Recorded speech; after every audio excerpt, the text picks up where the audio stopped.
some logistical notes. If you want to grab Coke or whatever, good job here. Bathrooms are right around the corner. We follow the red wall. The left, you're coming down the red wall.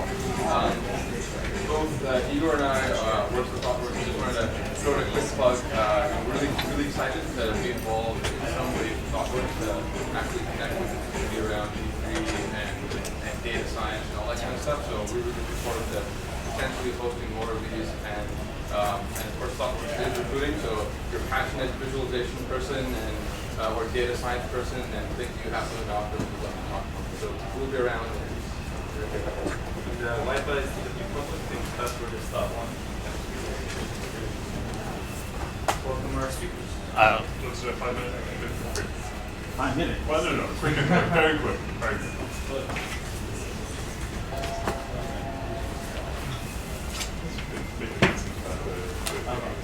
Vivian just wanted me to mention that she's going to be teaching an art class in November. It's going to be a 5-session class. I think it's either a Saturday or Sunday. She's going to make an announcement on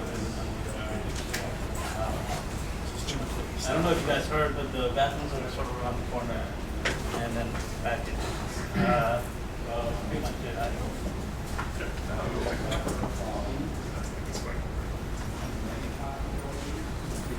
Right, if you guys can't hear us for whatever reason, chat with us and we'll go and get the microphone. But this is a relatively small room, so I think it should be okay. So I'm John. This is Jeff. We met each other. Well, we were office mates for a couple of years at NYU doing astrophysics. So our day jobs, and your day job still is, doing astrophysics around ultra-high-energy cosmic rays, which is fairly unrelated to mapping civic data in D3. But, you know, that's how these things go. We jumped in on big apps this year, which proves that you do not have to be a media web developer to jump in on big apps. There were three physicists that got involved in that. And what we ended up doing together was an interactive website of electricity data in New York. And did some analysis work analyzing electricity use by population, by number of households, by median income, which is a really interesting metric to look at, it turns out. And so through that, we met Vivian at the Beta NYC meetup around Map Pluto, which is a big tax lot data set. But this is the map that really got us into all this trouble in the first place. So this is a nice interactive map where you can mouse over any zip code in New York. It'll give you the particular number you're looking at, so in this case kilowatt hours per person. You can change that with the drop-down menu.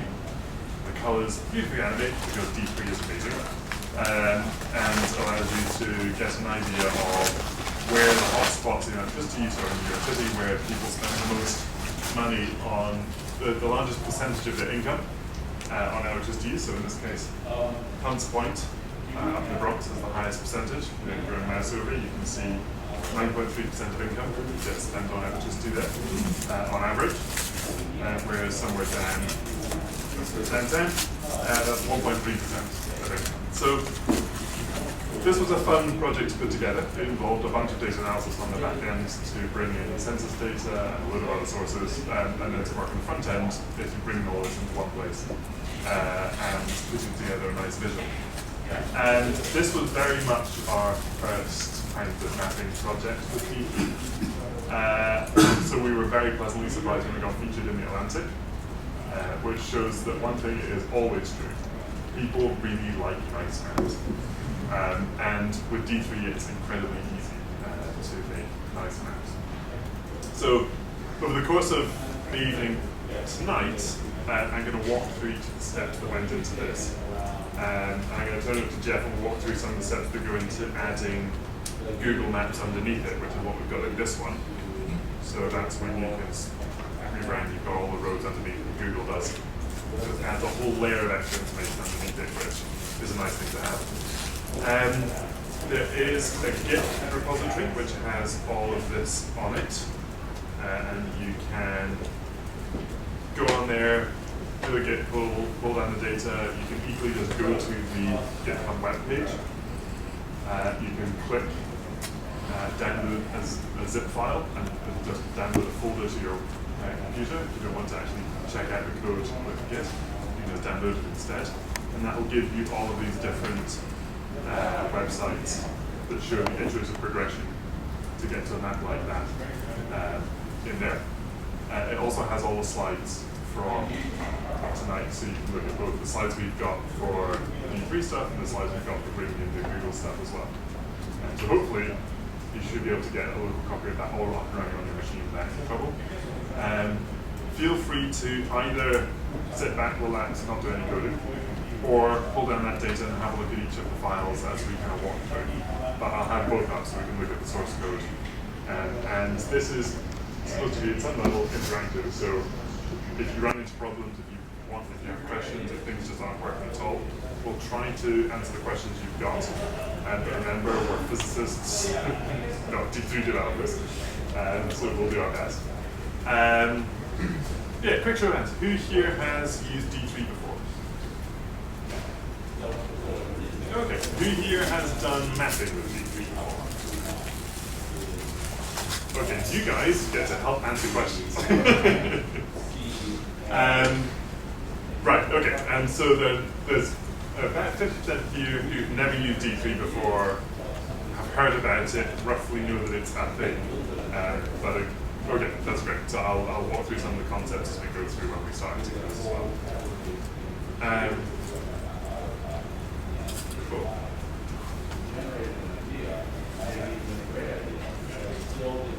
Okay. Yeah, I'll swap over and Jeff can do the Google stuff later on, but he can also answer questions. So I'll send him around if people have stick their hands up. Okay, so the first thing with any map is you want to find a location that you want to map. It seems like a simple thing, but actually that's kind of the core thing to start off with. The stuff I'm doing here is all to do with New York City. There's some great sources for shape files and data for New York City, and there's loads of excellent open data that you can keep to the New York City map files. So what you need for the core of a D3 map is you need something called a GeoJSON. Now, a GeoJSON is like a JSON, but with a particular format structure, where it has both the actual SVG outlines of the different polygons built into the JSON. Then it also has a feature set, which will property set, which gives you details on each of those SVGs. Okay? So basically, what you end up with in a GeoJSON is a list of SVG elements. Each one of which gives you a bounding box and also has data type to it. And there are some great places to go to get hold of that. There's a website called Media Cities. It's a New York-based company.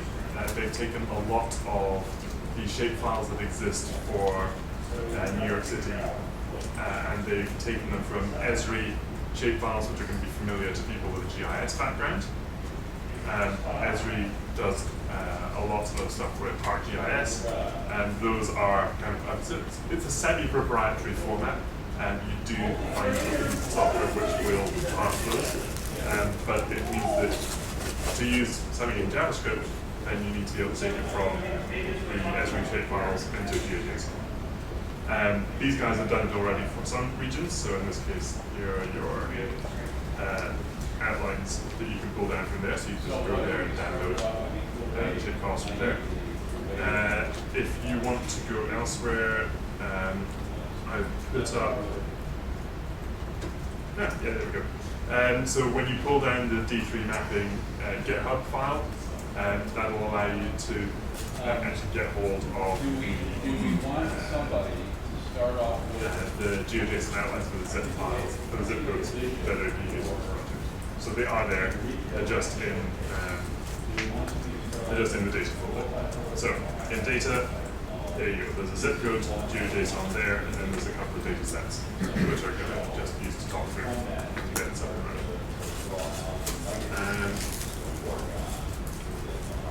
Okay, for other outlines, if you Google for GeoJSON and the thing you're looking for, you will often find that somebody's done it for you already. If you need to get hold of GeoJSONs, but all you can find are shapefiles, then the guys at PV Cities are great. Just always send them an email and they will pass them, split them back over to you and also post them on their site. You can equally email me. It's like a 5-minute job to open up a shapefile in QGIS once you've got QGIS installed, and then just export and from there. So, if you can only find this your shapefile, the program you want to find is called QGIS. That's a free parser which will read in all every shapefiles. You can load the shapefile to QGIS, and then you can just right-click on the shapefile layer here and do save as, and it just exports into your JSON and all your problems are solved. As well as outputting the SVG outlines, it will also keep all of any data that's tied to the object. So in this case, this is a map of the electoral districts in New York City. As well as them being the outlines, each of those has an electoral district ID, it has a bunch of electoral district information tied to it. When you export it to GIS, all that information is there, and all that information can then be pulled straight into D3 without any trouble at all. So, that's just a tip worth knowing about. Okay, but what we actually want to do is build a map. So let's start, as we start with all D3 projects, we go straight to D3 examples and we steal the thing which is closest to the thing we're looking for. Now, 50% of people in this room don't do D3. This can be solved in about 5 minutes by doing exactly that. So let's go to D3 examples. This is one of the greatest resources out there. So here are every data visualization you're ever likely to need, and a large number of data visualizations that I cannot imagine you ever needing. If it's not in here, I just don't know what it is you're trying to do, because this is a phenomenal resource. So, like, for example, there's a whole set of zoomable maps, and you can just load this up. And this is a great resource to go to when you want to dig into stuff after this session. But for example, here is a zoomable map, which allows you to zoom in and zoom out by clicking on different locations. This is going to look awfully familiar if that happened. But what we're doing to start off with is we want to find a nice core flat map of the states. There we go. So this is an absolutely classic core flat map. It's taken counties, I think, in this case, and it's tied the color of the county to a quantized scale. So it's a set of colors from light blue to dark blue, which is mapping some particular property of the county. And then you also have these state outlines here. Now that's a pretty complicated thing to plot. If you wanted to start just creating JavaScript for HTML to build this thing, that's a heavy duty piece of work. Wonderfully, copy and paste is a very quick thing. And you can see here, like, this is the full extent of the script. Okay? This is why this evening's work is going to be very, very quick. And then we're going to have time for questions. Because literally, when you can fit an entire core flat map on one laptop screen, I mean, that's it. That's the whole thing. There's really nothing in here which is particularly complicated, and it renders that beautiful map for you.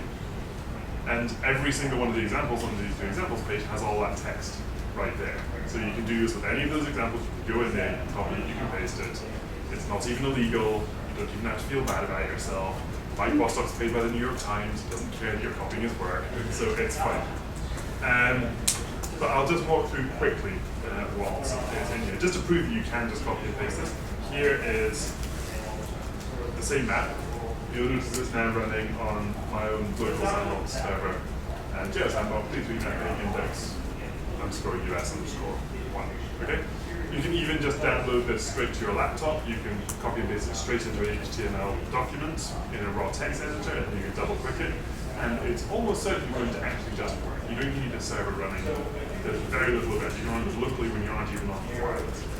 Okay? You can open this stuff up on there. It's all being passed in by your browser, and your browser doing all the heavy lifting.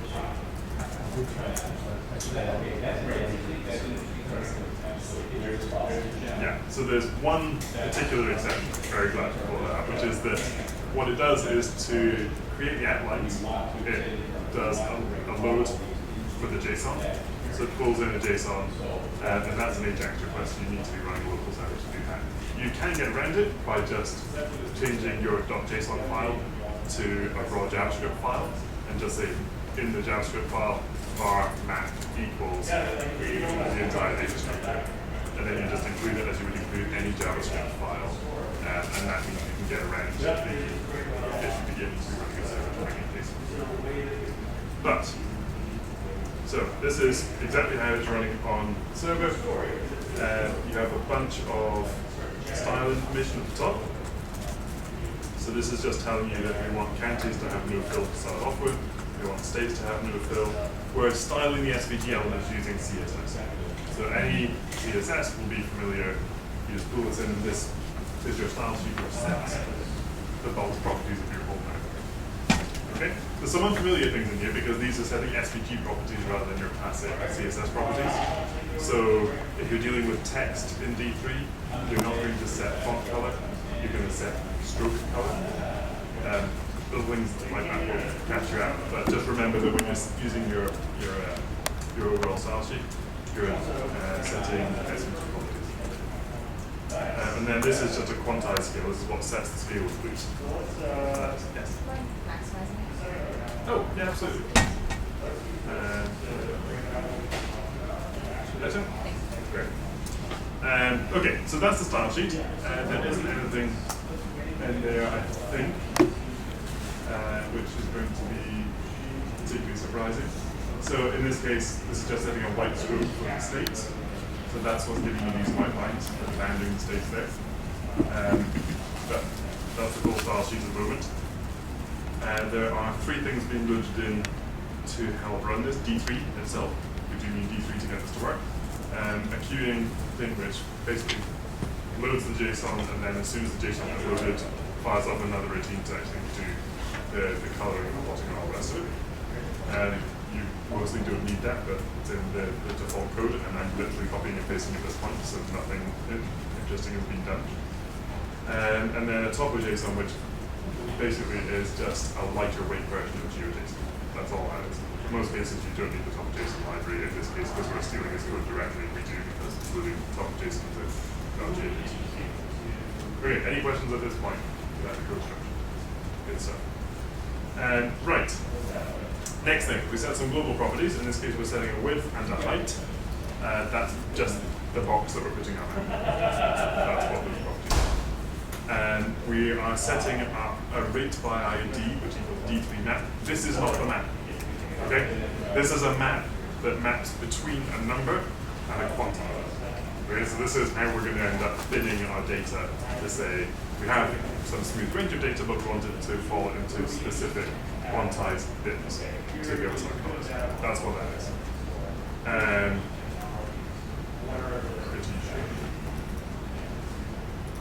Is that just scaling? Yeah, it's basically going to take the scaling and fitting.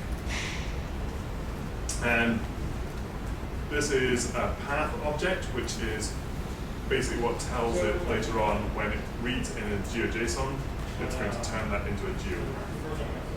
So that will come in a second. Here's where the core of the work gets started. So we set up a global object called SVG. We use the D3 select to find the body element. And a D3 select is exactly the same as a jQuery select to all intents and purposes. You're passing it all the same selectors you would expect to pass into jQuery. So in this case, it's just selecting the body element. It's appending a new SVG to that, just creating a DOM element to go in there, and then setting the attributes. So dot attribute sets the width and the height attribute there and there. So you can use this exactly the same piece of code to set fill styles, to set CSS colors, classes, all that kind of stuff. This is a really useful worker routine where you can, if you've forgotten a specific D3 command to do something, like .class, and then set a class and set it to true, you can usually say .attribute and then just put whatever you think you need to set and get there, or get to, so it'll both set and pull the information you need. So that gives us just our blank container SVG. Then at this point we use this queue command that got brought in from the library. What this is saying is load the us.json object. So that's all of the county boundaries and all of the state boundaries.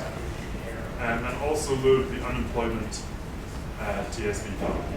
So it's saying pull in these two sets of files and wait for them.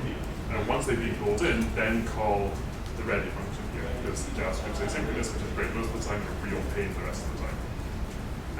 And then what we do is we actually write the ready function. So this is the point where we actually draw the map. So once those files have been loaded in, then we call the ready function, we call the ready function with these arguments. We append a group element. So this is just an abstract container, which is going to hold all of our individual SVGs. We're going to set that group to have a class of counties, so that we can easily get a hold of it later on with our selectors. So now that we have a group and it has a class of counties, we can do a d3.select brackets g.counties, and we'll find it.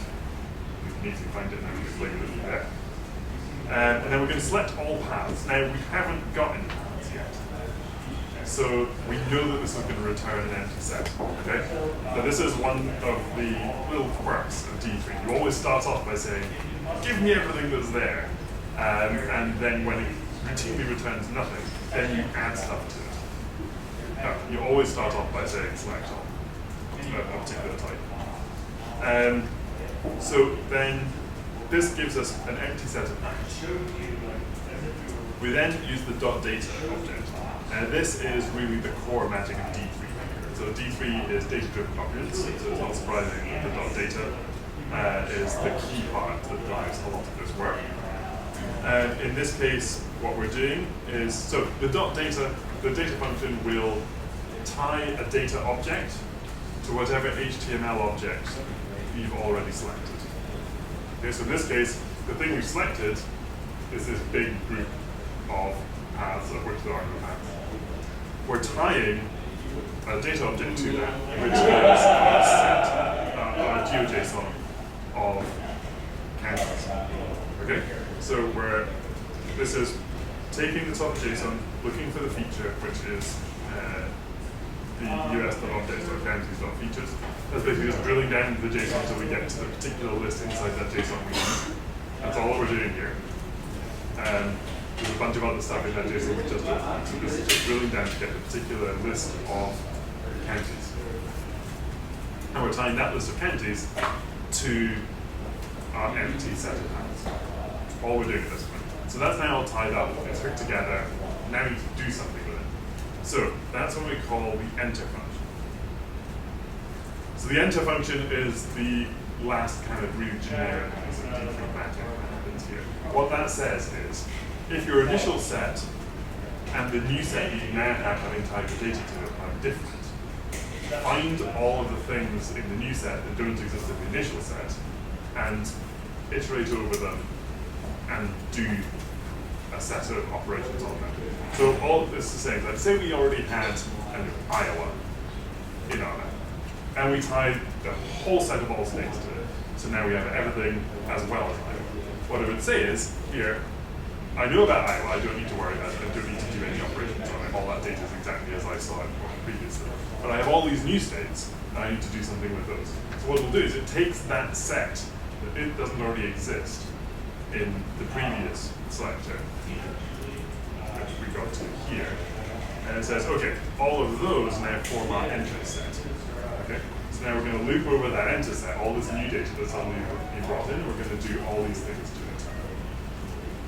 So you'll see this is a very generic piece of D3 code, which is that you find yourself an HTML selector, you select everything that matches it already, you tie a bunch of new data to it, it then figures out which of that data is true view and which it can just safely ignore, and then you run the enter function on all that new data. So what we're now doing is, okay, this is all new, so we don't need to do anything fancy. We're going to take, so this enter function is now an iterator, okay? So there are no for loops. What this is an implicit for loop which goes over all those new data objects and does something with them. So in this case, for each one, you have to implicitly put the for loop in your mind when you read it. For each one, append a path to this set. We have our empty set, we're now throwing in new paths. and then give each one a class. So we're giving it a class which depends on this quantizing. So in this case, we are using the rate by ID function to get a particular to get the d.id element out of the data set. So it's pulling in some element there, and it will return a class. Now, the tricky thing here, and the one that's a really, really useful feature of D3, is this letter D, which comes in right here. Okay? So anytime you see that, what it's really doing is the D stands for the particular data element that you're currently on in your edge. Okay, so we've added a bunch of new data. We're now looping through all that data because there's this implicit for each that's happening on the enter function. And rather than just saying set class to counting for all these things, we now actually want to do something which is dependent on the individual properties of the individual element we're looping over. So we need to get the individual element we're looping over. This is exactly how you get the individual element you're looping over. So D here is the data element. So in this case, this is the individual GeoJSON for the given county that we've got to evaluate. So what we do here is a function D, and then we return a class which we've got to by calling a function object. So the d.id is the ID of the individual county that we're looking for. And this means that if you tie any data to any GeoJSON that you're pulling in, you can do work on it. So you can tie population data to one of your GeoJSONs. And that means that you just call d.population, something like population value for the individual state. You can pull d.electricity, you can take ratios, you can say d.myhome and have it Boolean, yes or no. So you can do all of those things in there. So what you want to do, or the way we did it, was we pre-processed all of the data into GeoJSONs in Python and a bunch of other analysis software that we ran totally offline. Then we had our stripped down GeoJSON which had the actual key information we needed. So when we got the map, it's just looping over, and when you change from one metric to another, it's like, oh, what is the ratio of your median income which is being spent on electricity in the zip code? So it's just d.ratio of median income, or some much more abbreviated term that we use for that. So if you do that, the map is static in the sense that it's a snapshot of the data that is on time. Absolutely. And there is nothing to stop you from putting an external function call in that loop. So, for example, say you're looping through zip codes. As you loop through the zip codes, you're actually getting the individual zip code IDs in there. Now, if there is any API out there which you can query with the zip code, you can query it right now. And because JavaScript's asynchronous, it will just queue up all of those API calls. Somebody might shout at you and try to hit the API with every single US zip code every time you do a map refresh, but that's on them, not on you. But you can hook all that stuff up in there, and that would make it dynamic. The other way to do that, of course, is to have two separate data structures. So you have one data structure that you load in, which is your map, that has the key ID of the element you're looking at. And then you have another data structure, which is like a TSV or whatever, that you can swap between. You can just pull that out and push it in and change it over depending on what happens. So you, in this loop here, you would say, give me the ID of the thing I'm looking at. Now I'm going to query this other JSON data structure that I have in memory that can be swapped out or in at any time. And then finally what we do here is we set the attribute D to be path. Okay? This is an incredibly unhelpful line of code, but it's absolutely fundamental to what's going on. So D is the thing which actually draws your SVG. Of course you would know that from its name. And path isn't a path. Path is this object up here, which is actually a function call to the D3 geopath object. Okay? So what's really happening here is the D3 is saying, right, let's take this data object, let's take this GeoJSON. I need to know how to draw this, I don't know how to draw this, it's a JSON, not an SVG.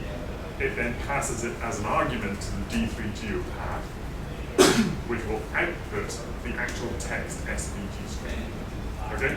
That's what happens there.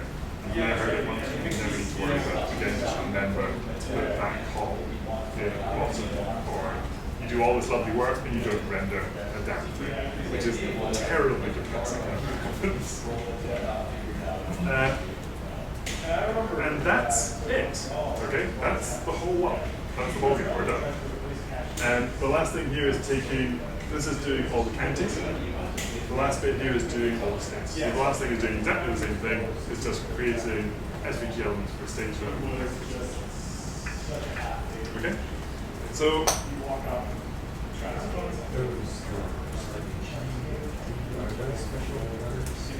So the argument that's passed into function with D here there, so function brackets D is just a standard piece of D3 structure. You could give it another name because you're assessing what it is in the argument, then you're calling it another. So G is a special letter because so your heading GG defines a group. So it's D3's group structure. So set up a group and you can throw lots of elements into that group and then you can add the whole group together rather than actually on top of the group. Which is extremely useful if you're doing pan and zooming, because if you act on every single element within a group with a zoom and pan process, that's highly intensive. If you just do a transformation on the whole group at once, you can make your life 100 times easier and make it less responsive. So that's the reason why, even beyond just organization structure, having group elements in there is really handy. Okay, so that's it. Congratulations, we've now created a D3 map. We're done tonight. Yes. If you just commented out the second defer, would you just get a map of the United States by state? Yes, and basically what would happen is that the so we're using the unemployment data to populate the color. So if you comment out that line, you should still get a map of the United States, but it will have zero fill and all the lines will be white. So it will be there, it just won't look like it's there. But you can totally change that by setting the background to black or by setting your stroke color up here to be black rather than white. And it should pop up again. You'll probably throw some JavaScript errors to probably expecting some of that data somewhere, but if you comment those lines out as well, you'll still get a nice map in that sense. Okay, so that is Vostok's core, which is our starting point. And so, in case people weren't taking notes or you just want to go back and read this over later, here's basically a note of what each of those lines actually does in the code. And you can comment it out and try and run it and see where it fails, and this should explain what's going wrong if things break. Yes? Okay. How badly did it go? Well, I said the fonts are red and it's weird lines where the letters say That's awesome. You can Google that. I've seen that. It's not reading the last of the geometry, and that's why I've seen that in some Stack Overflow questions. My suspicion is to do with the fact that there's a top of JSON. So a GeoJSON and a top of JSON are slightly different things. They're both encoding geo information in SVGs. And the difference is that basically, okay, we've got all these GeoJSONs, each of those is an individual SVG element. Every single line on every single state boundary apart from the coastline is duplicated in that information.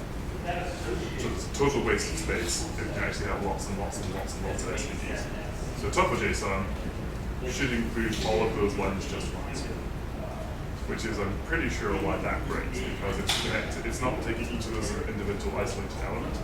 It's actually hooking each of them up to that. So I believe that that's exactly what you're seeing on here. It's just that here there's no fill. And so the counties are the only thing that are filled. And the states aren't filled, but if we fill them, I'm pretty sure we see exactly what you see.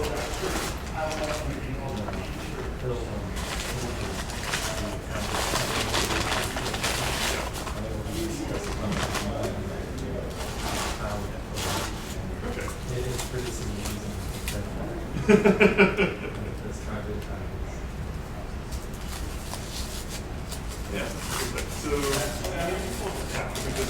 in here and we say, let's fill the states.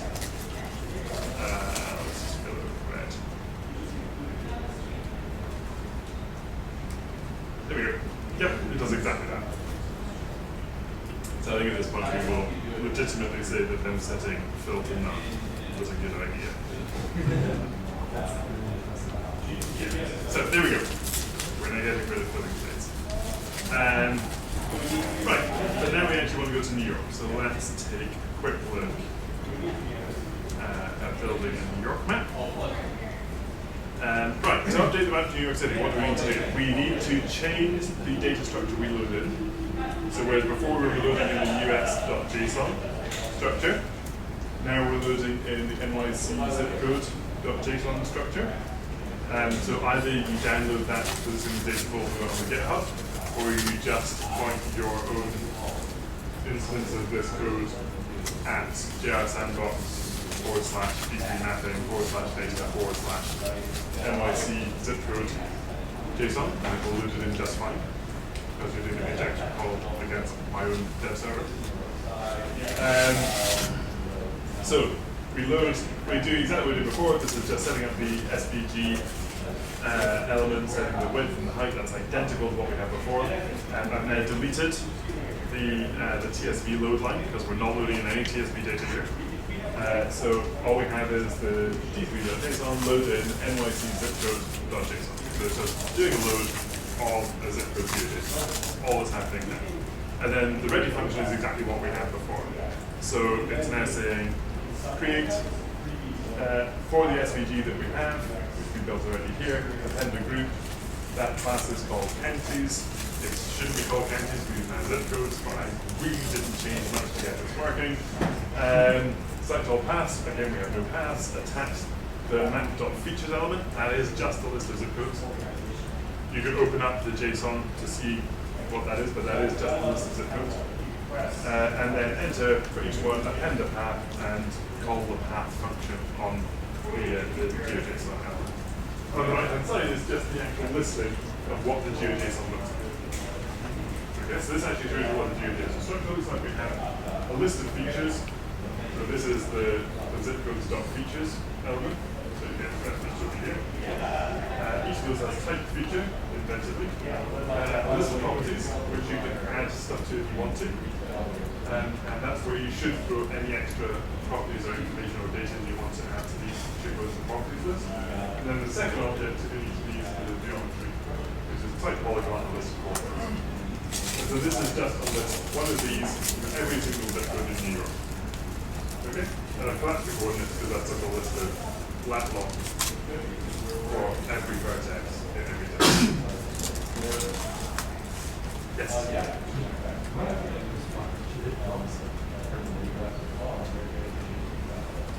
That's an excellent question. So here is an amazing map of New York City. It is there. This wasted way over an afternoon of my life. What the hell is going on?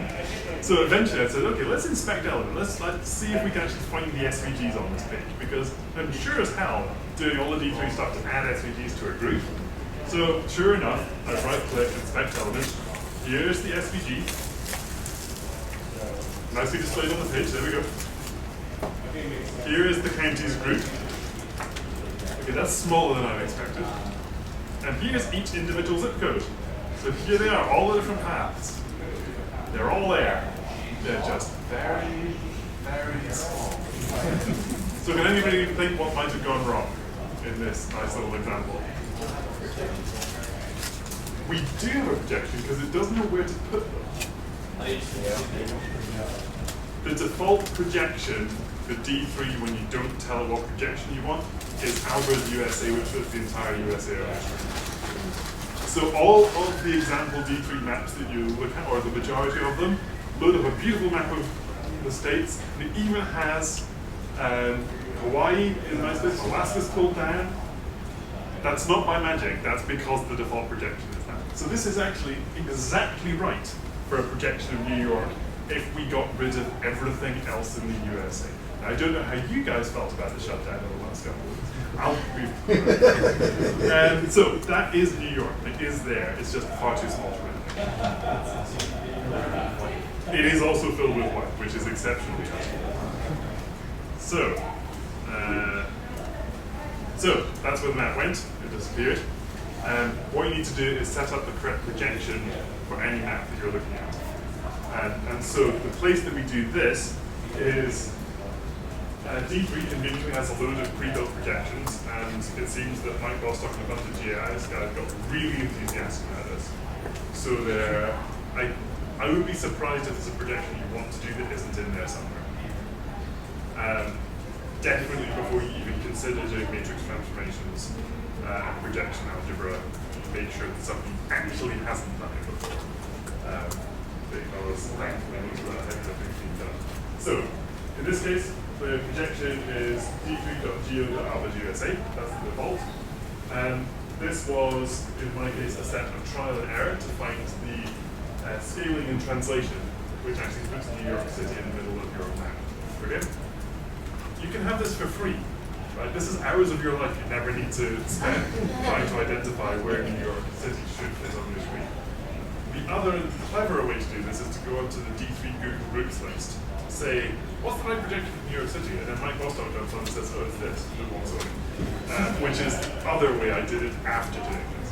So the second line, which is the correct D3 way to do this, is to do a conic conformal, and that is the right projection for New York City. Setting up specific parallels, setting the scale to bring it into the middle of your map, and then rotate it. The rotation coordinates here are the latitude and longitude of New York City. So if you have any other regional map you want to look at, that's the line you want to change. Okay? That's the thing that will actually get the map projection centered in the right place for you. Find the lat long you're looking for, stick it in there. And that'll be it. I think that's exactly to comment before. That's the bit where he just said, oh, do this. And I just did it. Didn't ask too many questions. And then what happens is, whereas before we just had path equals d3.geo.path, that lovely piece of magic that just takes a GeoJSON and turns it into a nice SVG outline. Now what we're doing is we're appending to that a specific projection. So that's changing the projection call within the path. And so that now takes our GeoJSON and it turns it into the correct SVG element to put in the middle of our screen. That's that piece of magic there. So that gets us to this, which is much more successful. So that is New York City. Nice familiar, it's in the middle of our screen. Because I'm adding data to this, that's why the colors are all blue, the outlines are lighter than before. But we can actually now see the city in each of those elements is its own individual SVG. And as you might expect, we just go there, click inspect elements. Here are all the different paths. So this string here, which says like D equals M271, blah, blah, blah, blah, blah, that's what's being created when you have that attribute D path call. It's actually writing that string. That's what that does. So that's what the SVG element looks like. Okay, any questions about this? Exactly what we want to do. Why is that secondary? It's slightly more general in the case that, in this case, I kind of challenge anybody to derive those two numbers, but in this case, what's doing exactly the same work is just putting in the latitude and longitude and symbol point you're looking for. So this is the one I would go to if I now want to do a map of Canada or a map of California or wherever.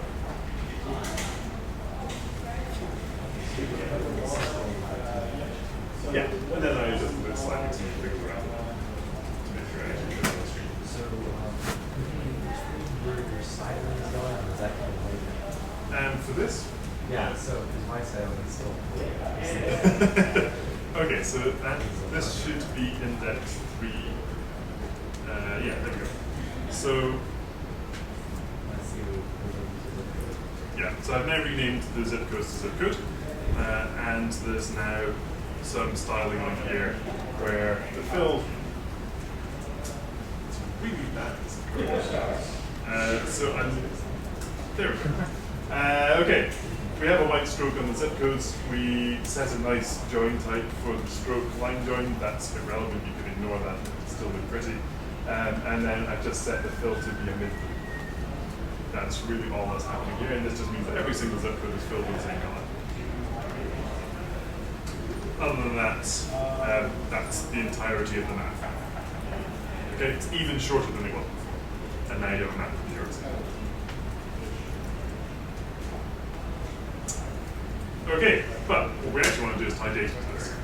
And so this is now going back to some of the stuff we were talking about earlier. What I'm doing here is I'm just going to take the area property that we have on the JSON. So go back to what the JSONs actually look like. Here we have object ID, zip code number, the name of the zip code, the state, the county, 2 New York City codes here, a building zip code, and then a shape length and a shape area. And now what I want to do for this particular example was take something which was a smoothly variant set of numbers, just because it's easier to plot data against numbers than try to identify things with words. We could equally have just done a call on this to say, is it Queens? If it's Queens, make it red. Is it Brooklyn? If it's Brooklyn, make it orange. So you can query any of these elements that are in the properties and set your colors off them. Okay, in this case, my decision was I was going to do something nice and straightforward because what I want to show is using a number to set a color. So we're taking shape area is what's being pulled in here. And I played around with the normalization a bit to get a reasonable set of colors. In this case, normalizing the shape area by 1,000,000 just happened to be the right number to throw in.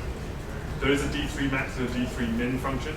You can use those to dynamically find out the ranges of your data and therefore accurately and dynamically set the normalization if you want to do this properly. I highly recommend doing that when you're doing something like. So here we write a get color function, and the get color function takes this wonderful letter D again. Could you repeat about the normalization?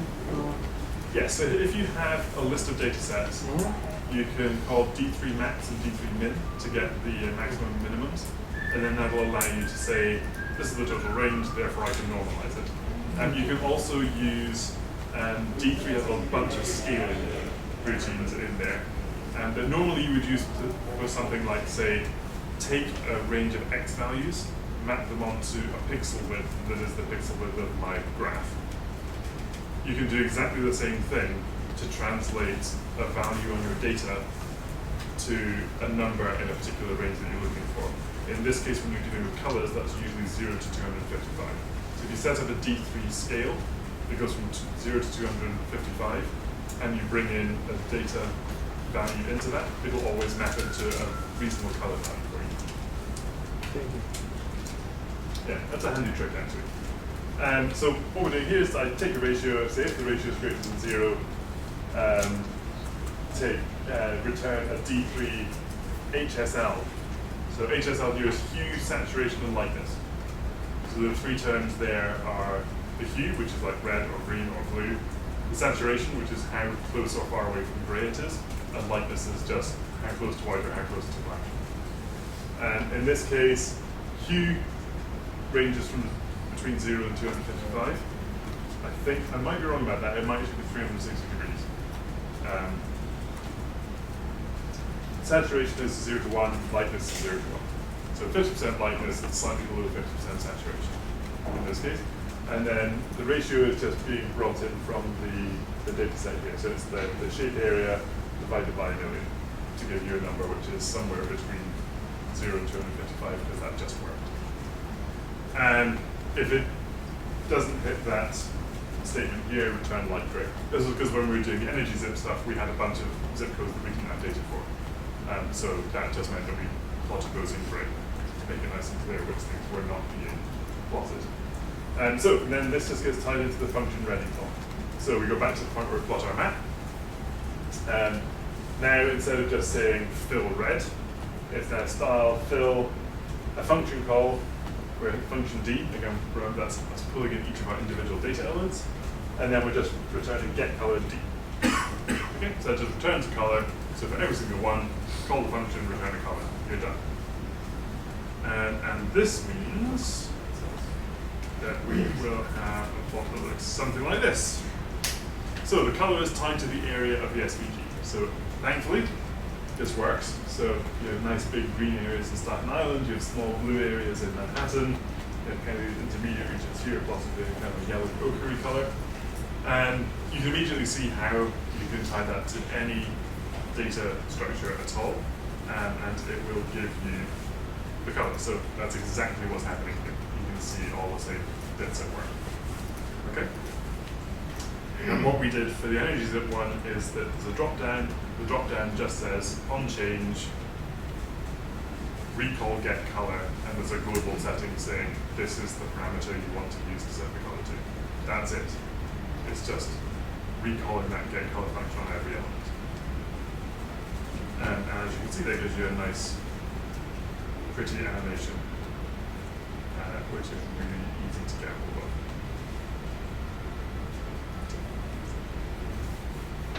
This gets you a long way to having a nice interactive visual map. You don't have to set the color scaling to the hue, you can set it to the color density. So you can just say, I want this to go from white to red. You can set the opacity, you can set all of the other properties that you might want on each of these SVGs. Okay? You can set the scaling factor on each SVG individually, so you actually have bigger states because you have a bigger number associated with them, smaller states, all placed at the same correct center point. So this is exactly how you would do all of that tying to data, which is where the map suddenly becomes useful. But if all you want to do is do a kind of a mapped out histogram of some variables to do in New York City, this is the best way to start. All right, any questions at that point? Yes? Oh, this is a small thing, but for style, you can pass get color directly instead of wrapping it around this function. So it would just be style, quotation marks, still, comma, then get color. That is an excellent point. Yeah. Okay, yeah, no, you did right. Let's do that quickly, because that's an excellent point.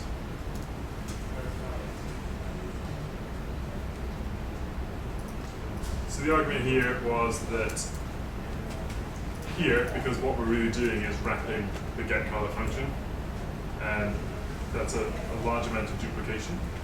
And what you can actually do, it's not that much, yeah, you can actually just do this. And it knows it's a function, so it therefore passes the data objects as long as the function is constructed correctly. So it takes the data object, it returns the data to you. And of course, it is live editing code in a session, so it worked. It's probably the first and only time that will ever happen. Maybe asking this wrong, but can D3 be managed by jQuery or like some other language? So you're passing parameters, values, and which way to do D3? Yes, so you can set a listener with jQuery. So you can set an event listener with jQuery triggers on a particular case. And in that function, you can then run a bunch of D3 commands. You can absolutely do that. And vice versa. So you can actually set event listeners in D3, and then inside the D3 commands, you can run jQuery.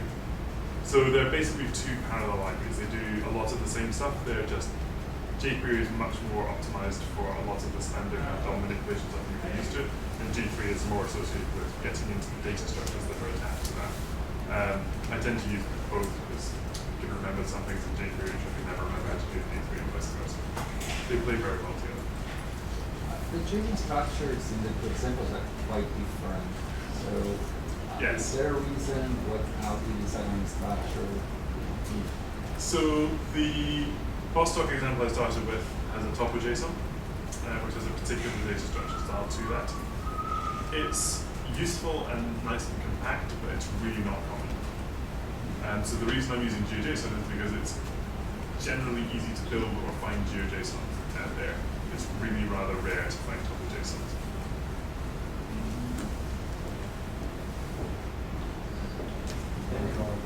Do you need them the same way? No, I'd rather not build a topo JSON from scratch myself, but I don't have to. Not the tools I'm doing. I'm sure they are. I just haven't got them at my fingertips, so it's much easier for me just to put together the GeoJSON work. Yeah. Right, so like you were saying QGIS, right? So that can export GeoJSON. Yes. So not so much stuff. I don't think so. I haven't actually. There's been a couple of updates recently. It's possible they started building that feature in. I don't know. I just haven't looked.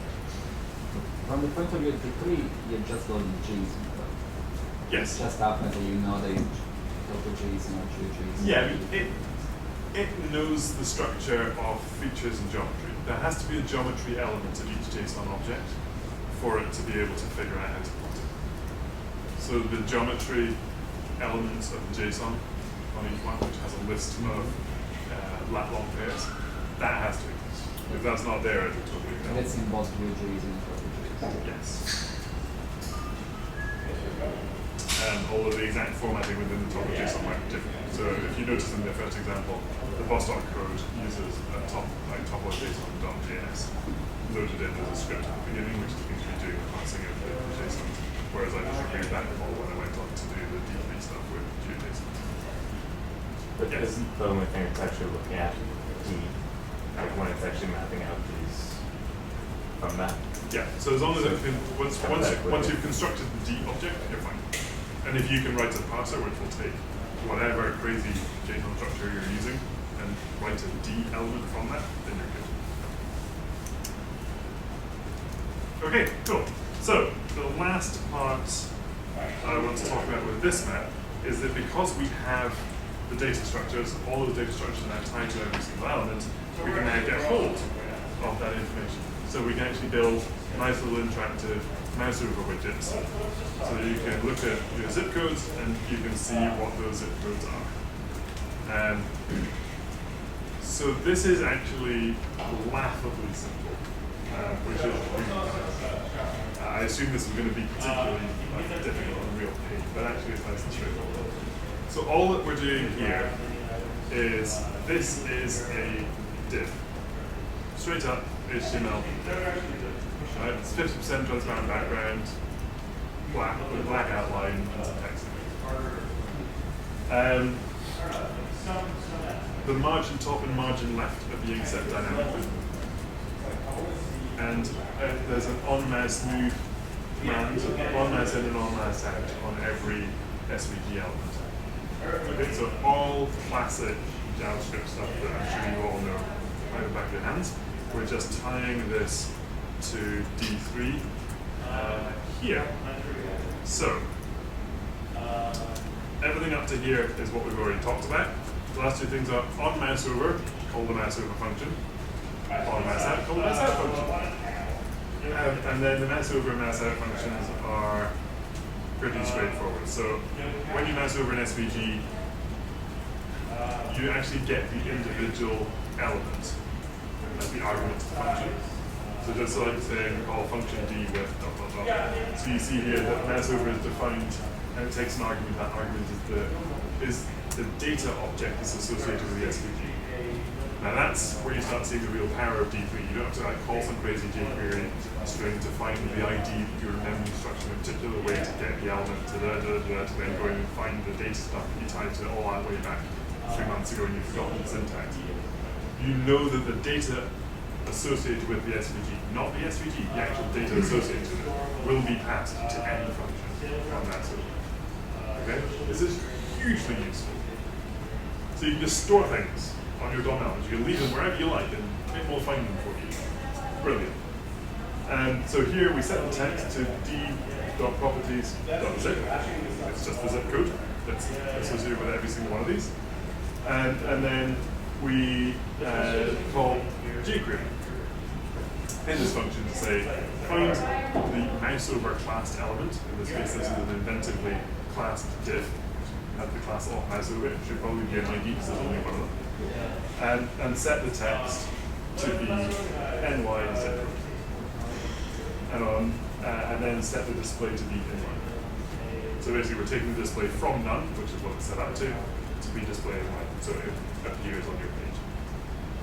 On mouse out, I can remove because that's no longer used in this. Remove the text in the middle of the div. and set display to none. That's it. So when you move out, hide it. When you move in, display it. And then the last thing is the place where the find the mass coordinates comes in. So in this case, this is D3 select, find the HTML element, which is the whole HTML document, and set an event listener. So every time you move in the document, D3 is listening to it. On the mouse move, take a function, just basically get the locations of the mouse, so D3.mouse, and you pass in the this, which is just the event object itself, and that gives you the mouse coordinates. So this is just the x and y pixel coordinates of the mouse. And so add some padding, because we don't want it to actually sit on the mouse. Then set the left and top margins of the div from those parameters. That's it. That's a location in the head page, not in the SVG. That's true. So what you would do instead would be to, rather than setting the listener on the HTML book element here, you would set it on the SVG element. And that will only give you mouse locations when you're moving the mouse over the map. So that'll set your locations, and that allows you to have the dynamic mouse over stuff. Sluggish thing, dragging the mouse over it. Yeah, there's a little bit of lag on that. Is that because it's passing the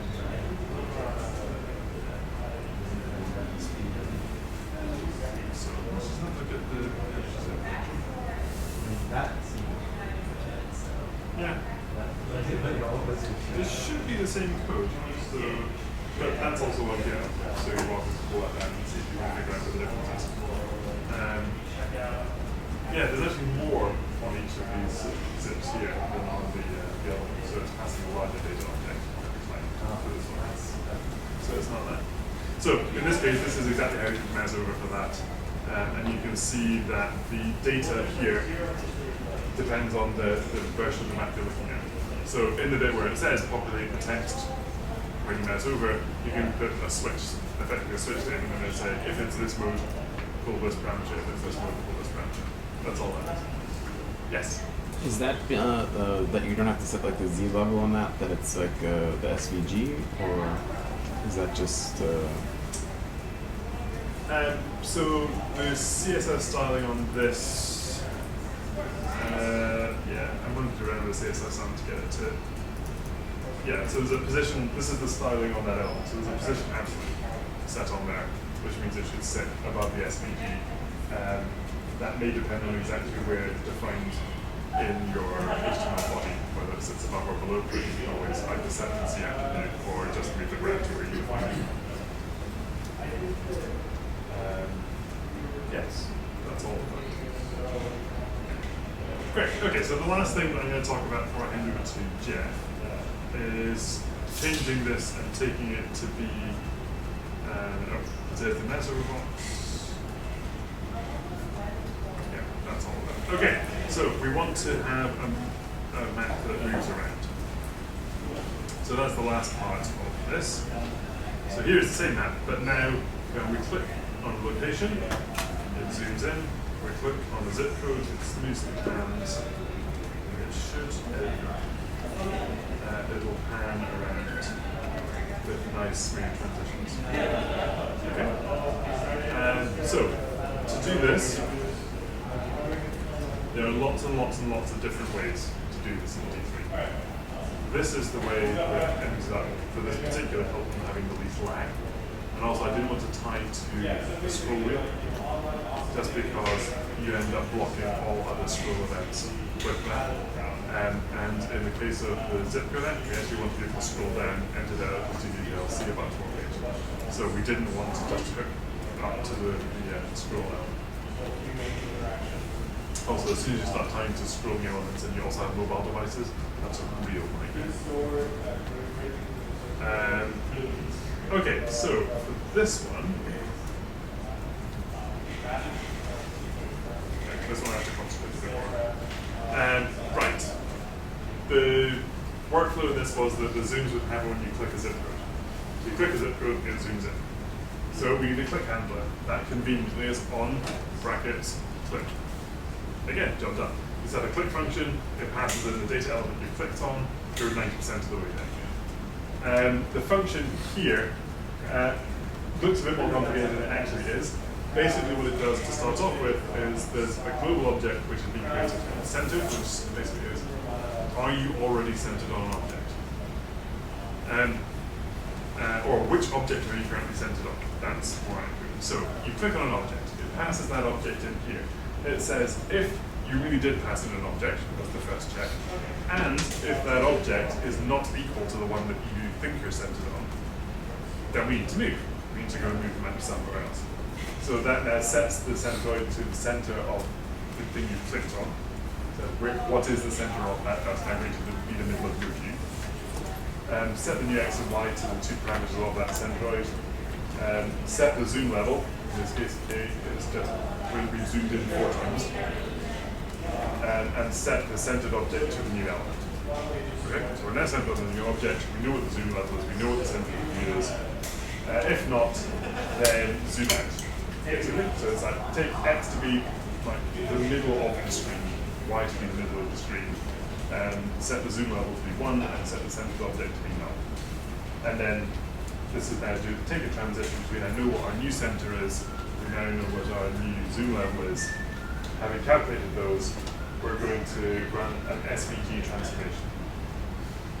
So what this does is it sets the transform attribute of the group of SVGs. It's not transforming each one individually, it's transforming the entire group of SVGs. Trust me, this is a hell of a lot quicker than running any transformation on individual elements. If you try and do it on individual elements, you really don't need a lot before it starts really hitting the performance problem. So try, if possible, to run the transformations on groups of elements, not each one individually. There are some examples on boss.com where he does do it individually. Yeah, trying to optimize that is a nightmare. Okay, but transform here, it does a translation, it then does a scaling, and it does a final translation. There's a bit of kind of black magic in there, but if you stick with that syntax, it'll work. And then in this case, I reset the stroke width. Because we're scaling the whole thing, even if it's set to be a 1 pixel stroke, once you're zoomed in, that's a 4 pixel stroke, and it doesn't anti-alias nicely, and it'll look like that. So you have to rescale some of the styles because we're transforming the whole object. If you're transforming the individual elements, each of those would keep their internal stroke level. But in this case, you have to do that just to keep it looking nice.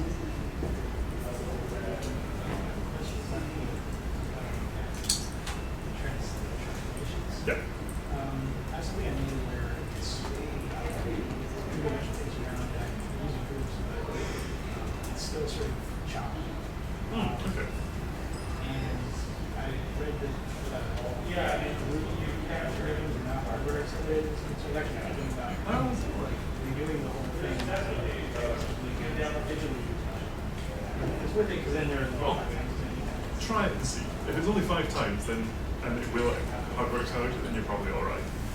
But in one case, we're doing the map Pluto data, so that's an outline more or less for every building footprint in New York, and it was trying to transform every single vertex of every single SVG individually. Yeah, that died. So for the New York City zip codes, which isn't that many, but there are, you can kind of look and see there's a bunch of vertices in there. It's fairly fine-grained when you get up, like around here, around the coastline. There are enough vertices in here that trying to transform individually will kill you. But as with a lot of things, try it, see if it fails. At least know that there are other ways to do it and other approaches to take. There's a set of zooming and panning tutorials on the Boss.com list. It's hyperlinked from the Meetup details for this group. So there's basically 4 or 5 different ways to do this. Run through them, see which one you might want to take a shot at. But have in mind that's where the complexity comes in. Depends what the object is that you're doing the transitions on, and that's where you're going to be paying a penalty.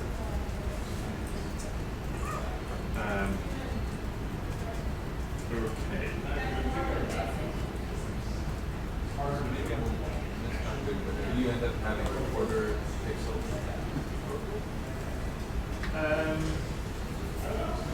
So you always scaling by K, and you always have a stroke value of 1 over K. So if you scale up by 4, then your stroke width will allegedly be 40 pixels, but it also does the scaling transformation, so it will end up kilowave. Because as I said, it scales the whole thing, so you've already scaled up by 4, so you need to go to that next step. And thankfully JavaScript waits until the very end before deciding that this should really be 0.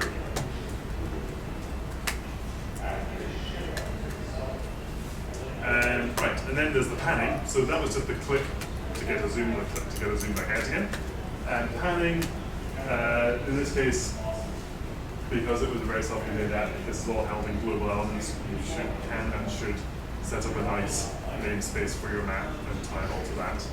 And be better coders, but I wasn't. So this basically keeps an eye on what the x and y are and what the change, the dx and the dy are when you're panning.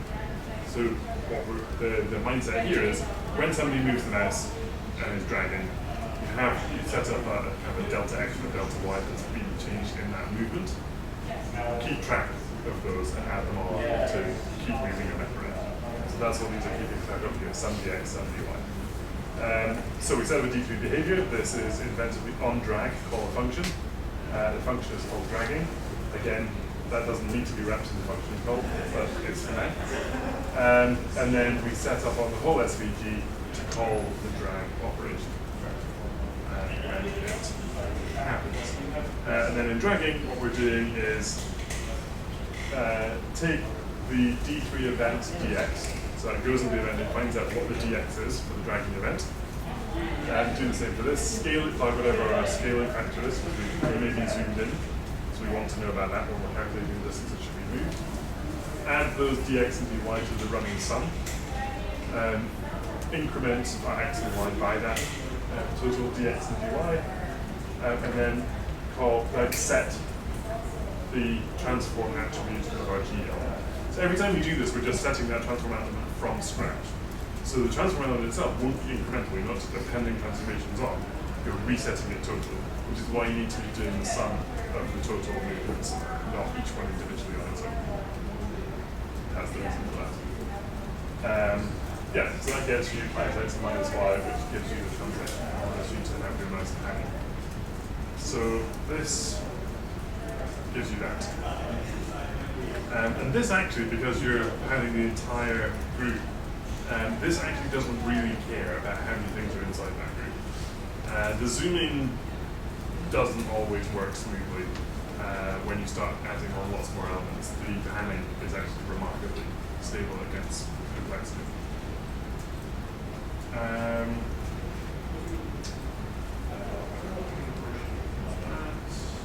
Now we're done. So we have an interactive map. We can tie new data, arbitrary sets of new data to our data structures.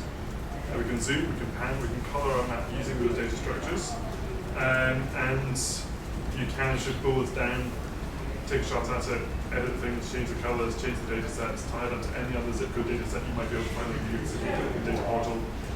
Go to the page that has Pluto on it, that also has all the electoral boundaries, the school district, all of it. So you can pick any of those, either turn it into a geoJSON yourself, or send me a note saying there's this particular set of outlines that I want to JSON. Please can you just send it over to me, because I don't want to go through the thing and install QGIS on my own machine. I understand, I will do it. It might not be immediate, but I will do it. And now I'll hand over to Jeff, who will do some of a chat about adding in Google Maps under this. Any questions before we turn it over? Do the last bit? Yep. These slides will be online. The slides are on GitHub, and there's a link to the GitHub repo on the Meetup, and so you can just download a whole zip file which has both sets of slides and also all of these individual pieces of web page that I've created. Cool.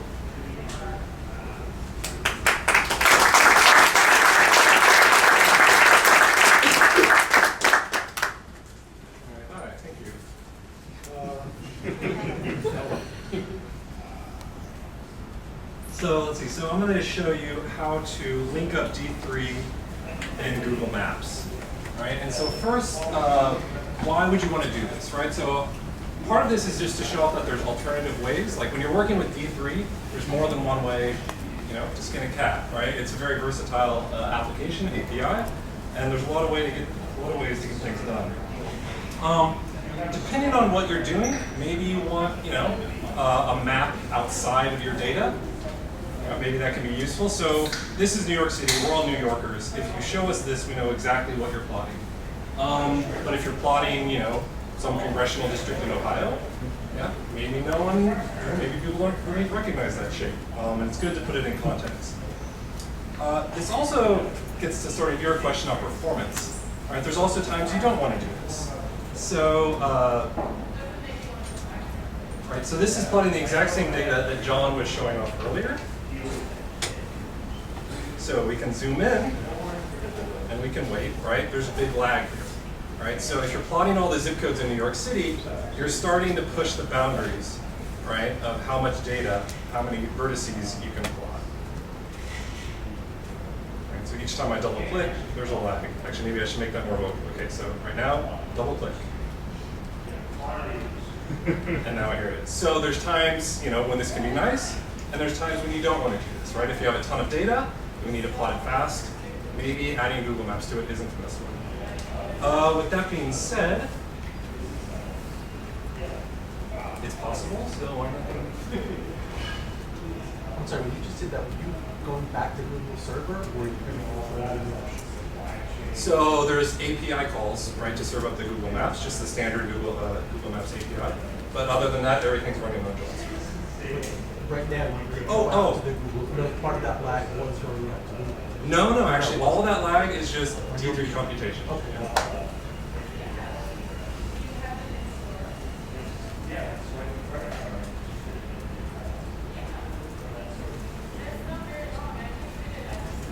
Okay, so D3 plus Google Maps. So now the first sort of issue is styling Google Maps, right? So you can see from this sort of picture, right, the colors for Google Maps are designed to tell you where you need to go, right, what you need to do to get there. Great for readability, but it's horrible to plot over. So we want to be putting, shapes that with colors that are transparent on top of this map, right? So this blue shape has a big green patch in it, it's Central Park. This red patch has, a blue lake, a green park. This has roads crisscrossing through it, right? So the first thing is we need to clean up what Google Maps gives us, right? Make it much simpler. Fortunately, this is really easy. When you call in the Google API, it's highly customizable what it gives you back. And there are style sheet effects that you can use to, for example, remove labels, remove icons, and change all the colors. So, okay, so there's basically, you can just go on Google, type in Google Maps Style Wizard, yeah, and you'll get a couple of different options.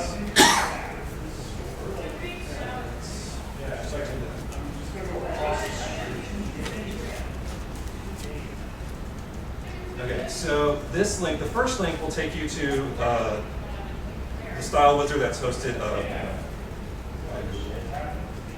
Right, looks like this. I'm not a huge fan of this one simply because the interface is for some reason by default kept small. So you have to scroll over whenever you're going through the options. Better choice is number 2. Okay, so what this thing does, right, is it lets you change, right, this basically helps guides you in changing all the style elements that you can when going into Google Maps. So first, let's sort of get into New York. Well, this actually is kind of good. This, what we're doing is actually Okay. So first thing that always bugs me is the roads. So I'm going to select the feature type roads. Okay, so We'll select the geometry, the fill, change the color.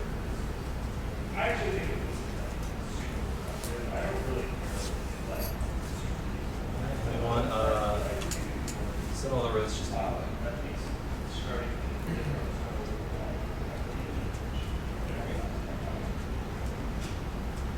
and okay, run through this so we can add.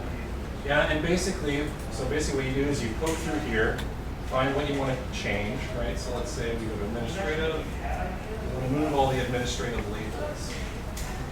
All right, so you go to visibility off.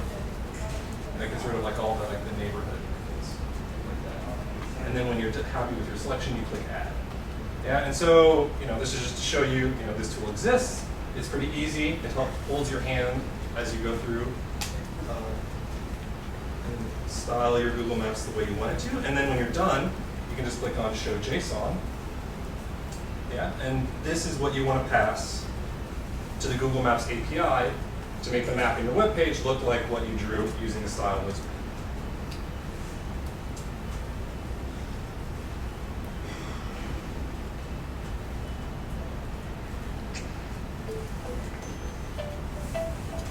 So, when you're done with that, basically this is the original Google Maps. You can use the style wizard to clean it up however you like. For this application, I chose to make it really white so that the colors that represent the data you're plotting really are visible. So, now that we know how to make it look pretty, how do we do it? So linking Google Maps and D3 is actually really easy. And that's because, as John showed you, that plotting a basic map is pretty easy in D3. What do you need to plot a map in D3? All you need is a div to draw it in, and something that handles coordinate transformation, or some knowledge about the coordinate transformation you want. Both of these are provided by the standard mapping APIs, right? So Google Maps, Open Maps, they can give you overlays, an overlay div that you can draw in, and they can all tell you how to translate a longitude and a latitude into an X and Y in your div. So D3 and Google Maps plays very nicely with each other. It's easy to link the Google Maps projection to a D3 path. And then after you're done linking the projection, you just do a standard D3 drawing method. And then obviously Google Maps handles all the panning as we before. Yeah, and then just here's a nice little tutorial. So here is the basic plotting flow that I'll be going over on how to link D3 with Google Maps. The idea here is I'm breaking up into things you do with Google and things you do with D3. So on the left column here, the blue things that you do with Google, the right are the things that you have to do with D3. The first step is basically just to create a standard Google map. Then you want to give Google Map to give you back the overlay so that you can draw on it. In that overlay, you'll then create the D3 SVG elements. You'll go back to Google, get the projection, and then you'll go back to D3 and do the standard D3 plotting map. So I'm basically going to go through each one of these steps and just give you the basic code snippets that will do it. So the first step is to initialize everything. So here is the code that will give you a standard Google map. Right? So there's very little D3 here. I use a 1 just to find the div that I want Google Maps to draw into. But you could use jQuery or anything else to select that. This is the standard Google Maps API call. There's a few options here. So when it comes to centering your map, you just give it the longitude and latitude, and Google will automatically use its projection and make that the center point. Now, the style sheet that we went through with the style wizard to give you back code, you store that into a variable, and you just pass it to Google using the set options. Yeah, and then that automatically makes the map look like how you drew it. So now we have our Google map stored in a little variable. This is what we use to create the Google Map overlay that we're going to draw into. Right? This is once again all Google code. So we just create a new overlay. Right? Now the onAdd is basically what happens when you assign it to a map. So this is basically just another initialization function, which is actually just down here. Overlay draw. So there's a draw function for the overlays, and this is called whenever anything needs to be updated in the map. Right? Whenever you're panning, whenever you're zooming, it calls this draw function. And then you just set up the map, so you just assign this overlay to work with the map that you created earlier. Now here's where you start the D3 code. And basically, all you're doing is you call up the overlay, right, which you created above. You get the panes, and if you get the mouse target. So this is basically a little bit of Google code here, but you look at the overlay, and you ask it to return you a div that can listen to mouse events. Right? If we didn't get the overlay mouse target, then we wouldn't be able to do all the on-mouse overs, on-mouse click things. We just wouldn't be able to call it And then you just do the standard D3 initialization, right? You create a div, you create an SVG, and you create a group. Simple as pie. Now drawing. So right here you can see we initialize the overlay to have a draw function, which is this GM overlay draw, which is right here, this function here. So the first step is to get a projection from Google.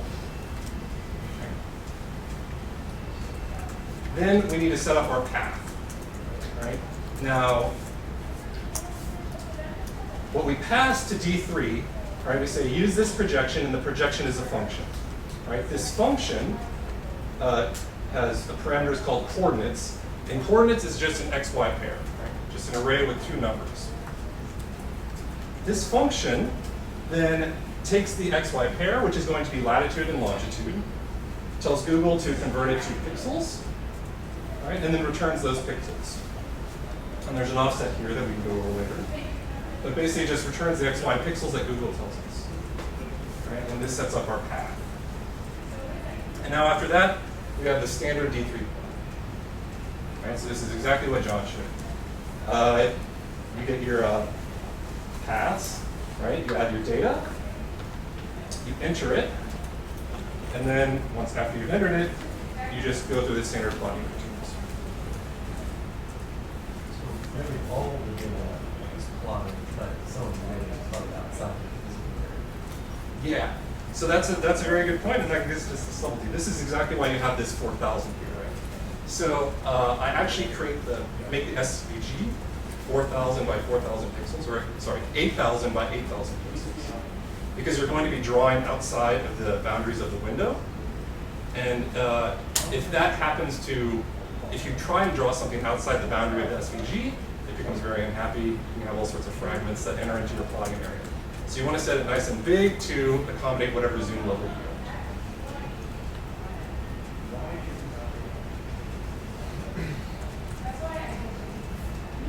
I'm lost. Where is it? Oh, there. Back, non-back divide.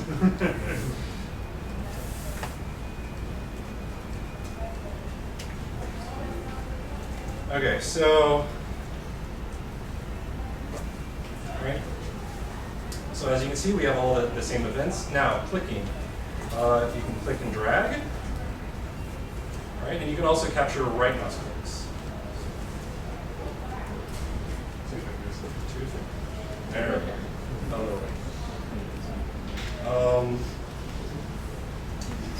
Yeah, so now we can look at a few details.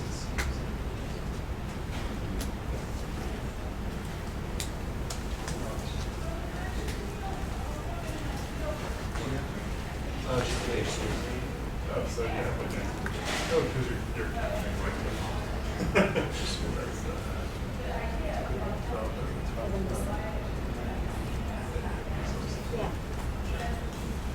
All right. So very little has been changed from the basic code. Unfortunately, there's no color here. So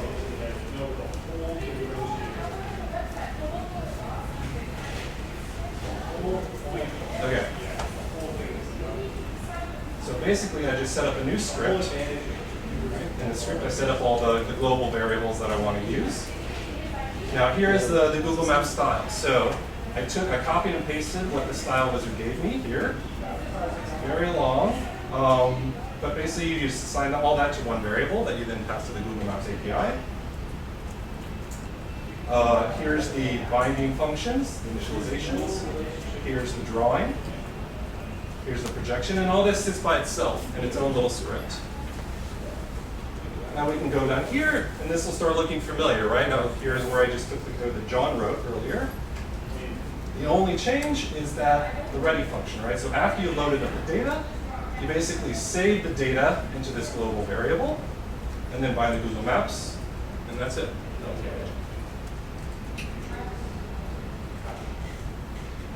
Any questions?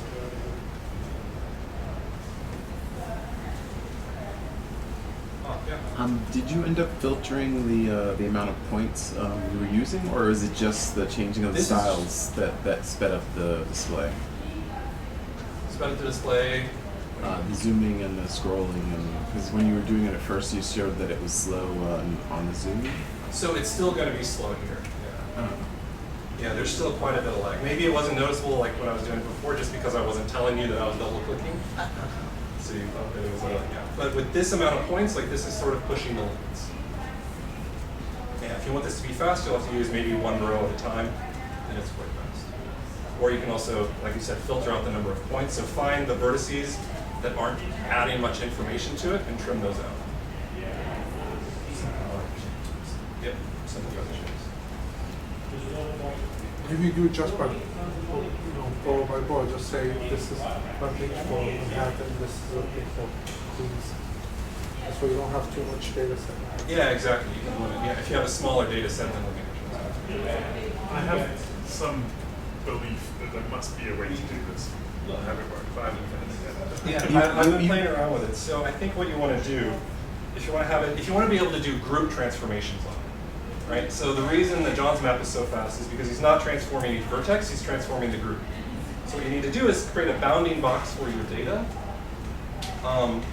Basically create a group that is set up within that bounding box and then do transformations on it. The tricky part is zooming in, so you have to calculate what the scale is. Yeah, because otherwise the Google Zoom and D3 Zoom transitions will be happening independently at the same time.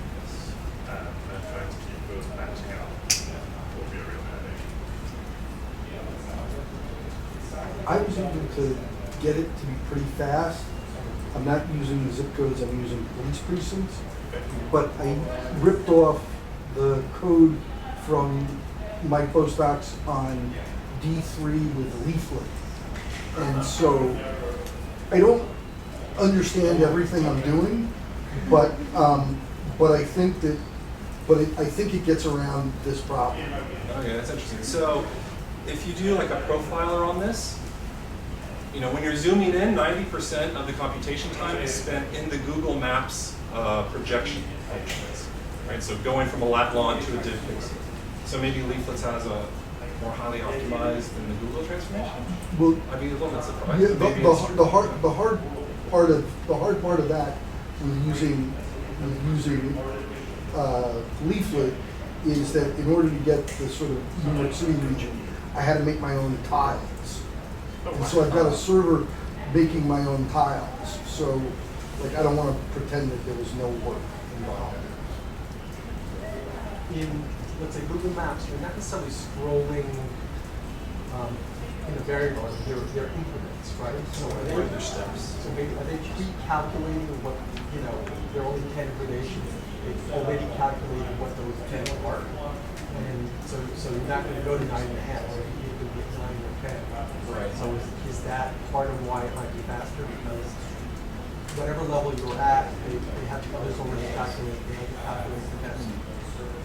So yeah, Google Maps absolutely does that, right? So we have different image levels, or different, you know, image arrays for different zoom levels. But the D3 is then recalculating it every single time.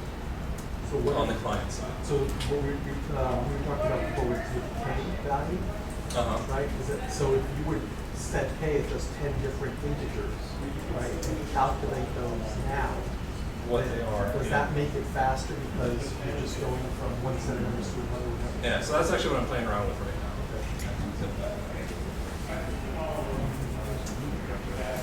If you find the individual SVG elements using inspect elements, then as you pan around, you can actually see it transforming every single vertex number. So you can see it's doing it point by point in this case, whereas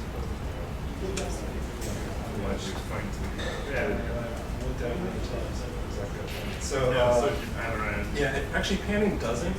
So panning, when you're panning around, you're moving, you know, some higher level Google div. Which is why it's nice and quick. Which is why it's nice and quick, yeah. But when you zoom in, you can see all these just changed. Yeah. So the leaflet example, it's using a way simplified shapefile of the United States, which is probably where it's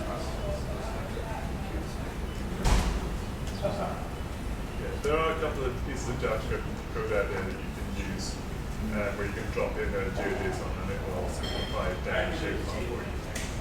So, I mean, particularly in the zip code case, you can see there's a bunch of like tiny little zip code boxes here, which aren't actually zip code, they're PO boxes.